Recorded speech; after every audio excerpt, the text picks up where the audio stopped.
নমস্কার, welcome back. আজকে আমাদের 30 দিনের 30টা প্ল্যান সিরিজের 6 নম্বর দিন। আজকে আমরা দেখব একটা খুব ছোট্ট জায়গায় 2টো বেডরুমের একটা প্ল্যান, এবং প্ল্যানের শেষে আমরা এর একটা রাফ এস্টিমেটও দেখব যে কত মাল মেটেরিয়াল লাগবে এবং মোটামুটি কত টাকা খরচ হতে পারে।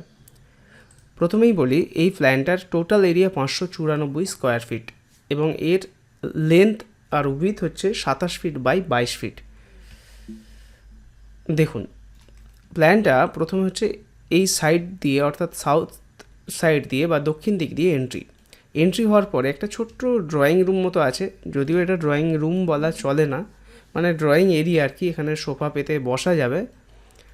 তার সাথে হচ্ছে এই জায়গাটা একটা কিচেন আছে, রান্নাঘর আছে, যেটা একটা সরু গলির মতো বা একটা প্যাসেজ বলা চলে। রান্নাঘরও ঠিক নয়, মানে জাস্ট মডিউলার কিচেন করে রান্না করা যাবে।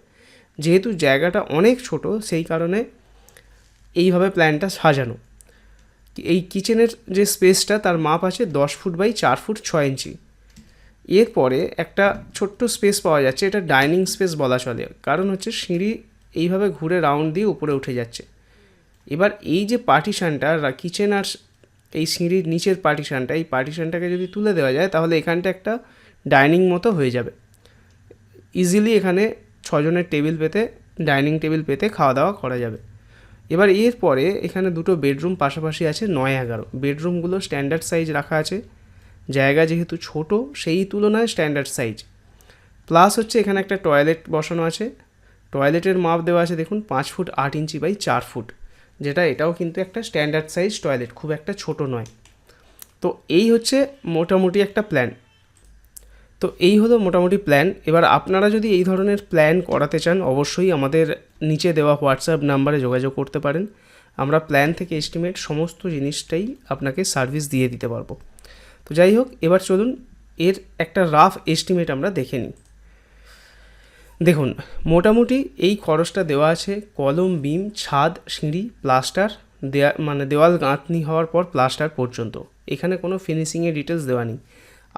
আর একটা যেটা, সেটা হচ্ছে এটা রেটটা আপনার এলাকা অনুযায়ী কিন্তু চেঞ্জ হতে পারে, অর্থাৎ এই একই রকম রেট থাকবে সমস্ত জায়গায় তা নয়। সেই কারণে আপনাদের আগেই বলে দিচ্ছি যে রেট কিন্তু কম বেশি হতেই পারে।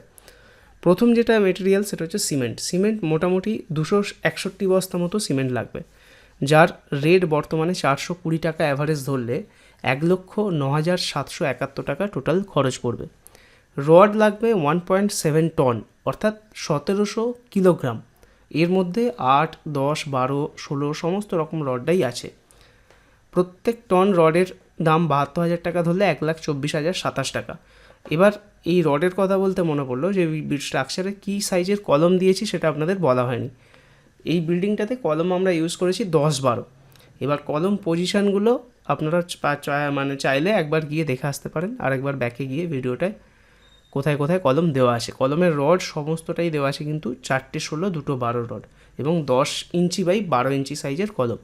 তো যাই হোক, এবার হচ্ছে বালি লাগছে 1009 কিউবিক ফিট। বালি একটু বেশি লাগছে, কারণ প্লাস্টার, ইঁটের গাঁথনি, সেখানে স্টোন চিপ লাগে না, বালি লাগে।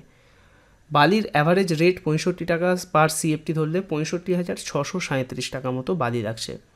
এরপরে স্টোন চিপ লাগছে 623 সিএফটি, 105 টাকা রেট ধরলে 65,489 টাকার স্টোন চিপ লাগছে। ইঁট লাগছে প্রায় 7,722 পিস, বাইরের দেওয়াল 10 ইঞ্চি এবং ভিতরের দেওয়াল 5 ইঞ্চি করে হিসাব করা। অ্যাভারেজ 12 টাকা পার পিস ইঁটের দাম ধরলে 92,664 টাকা ইঁটের খরচ। এরপরে যেটা আসে লেবার খরচ। লেবার এখানে ধরা আছে 270 টাকা।